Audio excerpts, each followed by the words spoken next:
Next, how do you decide what tasks you need to do versus what you don't?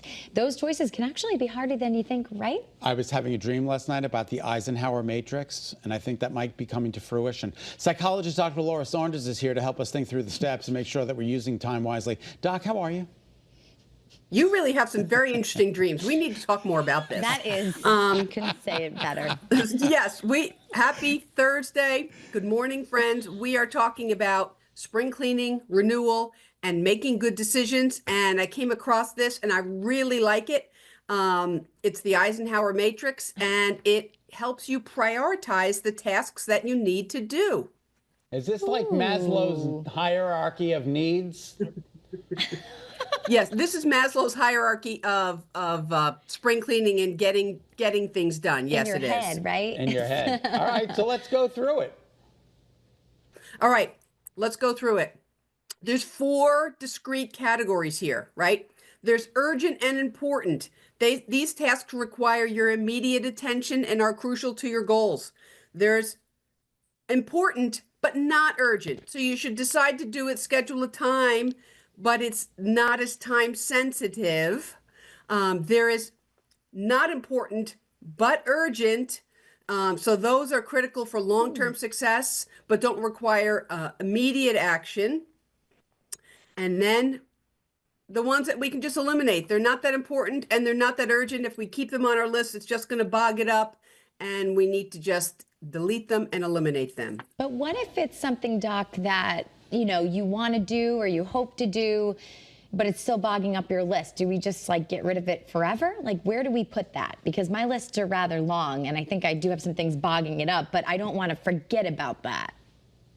Right. So, that might go down to the not important and not urgent.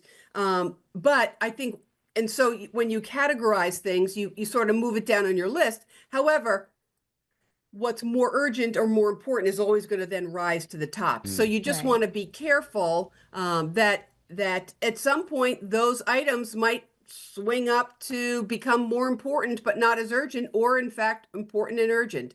So it's just a matter of prioritizing things. And I think that's what's really the critical task in many different decision-making matrices, is to have a set of priorities. And I love this because it really is very clear and helps you define what your next steps are. I think taxes at the January level were important but not urgent. But as we moved into March, it all of a sudden became urgent and important. So priorities and things can shift, right? So that's a great example, right? So as time passes, you review your list every few weeks, or at least once a month. And things that were kind of important but not urgent move up the list, and then you have to attend to them a little bit more. So that's the important kind of a renewal. And if there's things that you want to do in your house or in your yard, or for your own well-being, you really look at this and say, you know what, I need to make myself important. This is urgent and this is important, and taking care of myself needs to be a priority. I can actually picture a piece of paper and drawing the 4 quadrants while making my list. How do people actually apply this? Is that one method, or do you just have a list and then you have that printed out or on your screen as a reference point?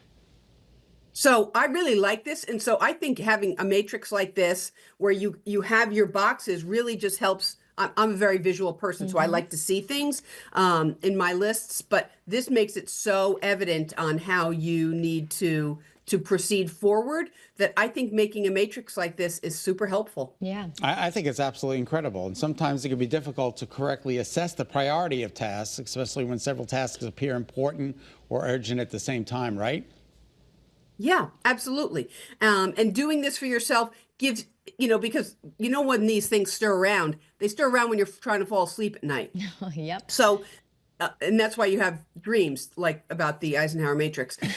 So as you're trying to fall asleep at night and all these tasks are swirling around in your head, at different points in time, I used to keep a piece of paper and a pen next to my bed, so that if I needed to write something down to release it, I could do that, and then sort of help myself prioritize it in the morning and with clear thought. But these kind of tasks are what stir around in your mind at night and you can't sleep.